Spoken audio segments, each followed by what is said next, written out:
Hi friends, good morning everyone. నేనైతే tea పెడుతున్నానండి. మా పాప అయితే స్కూల్కి వెళ్ళింది. నాకైతే టీ తాగితేనే డే మొత్తం స్టార్ట్ అవుతుందండి. అలాగే బాబు కోసం అయితే దోశ వేశాను. తనను రెడీ చేసి స్కూల్కి అయితే పంపించా ఫ్రెండ్స్. తను వెళ్ళిపోయాడు ఇక. అలాగే పిల్లలైతే స్కూల్కి వెళ్ళాక నేనైతే మకానాతోని కర్రీ చేస్తున్నానండి. మకానాతో ఫస్ట్ టైం ట్రై చేస్తున్నా, ఎలా వస్తుందో చూద్దాం. చూడండి, ఇదే మకానా ప్యాకెట్. మొన్న బయటకు వెళ్ళినప్పుడు తీసుకొచ్చాం కదా ఫ్రెండ్స్, అదేనండి ఇది. మోడీ గారు అయితే ఎక్కువ తీసుకుంటారంట దీనిని. హెల్త్కి చాలా మంచిదంట ఫ్రెండ్స్ ఈ మకానా. ఇలా ఫ్రై చేసాము. ఆ తర్వాత 2 ఆనియన్స్, ఒక 4 టమాటాలు వేసి దీన్ని వేపుకోవాలండి. కొద్దిగా ఫ్రై అయ్యాక మిక్సర్లో వేసి గ్రైండ్ అయితే చేసుకోవాలి.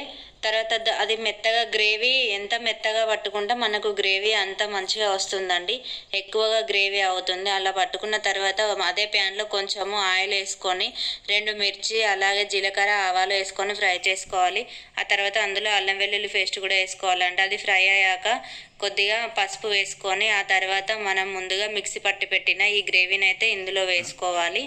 ఈ గ్రేవీ మొత్తం ఇలా అయిపోయాక అందులో కొద్దిగా పెరుగు అయితే వేసుకున్నామండి మేము. చూడండి, ఇలా పెరుగు మొత్తం ఇలా ఫ్రై అయిపోయాక కారం వేసుకోవాలి 2 టేబుల్ స్పూన్లు. అలాగే సాల్ట్ వేసుకొని కలుపుకోవాలి.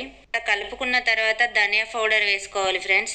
ఆ తర్వాత కొద్దిగా వాటర్ వేసుకోవాలి. కొద్దిగా వేసుకొని గ్రేవీకి సరిపడేంత వాటర్ వేసుకోవాలి. ఆ తర్వాత 2 నిమిషాలు అలా ఉంచాక ఆ గ్రేవీ మొత్తం దానిలో ఆయిల్ పైకి వచ్చిన తర్వాత మనము ముందుగా ఫ్రై చేసి పెట్టుకున్న మకానా వేసుకొని కొత్తిమీర వేసుకొని ఒక 2 నిమిషాలు ఉంచి తీసేస్తే మకానా రెడీ ఫ్రెండ్స్. కర్రీ అయితే అయింది కదా, టేస్ట్ అయితే ఎలా ఉందో తిని చూద్దాం ఫ్రెండ్స్. తింటున్న ఫ్రెండ్స్ ఎలా ఉంటుందో.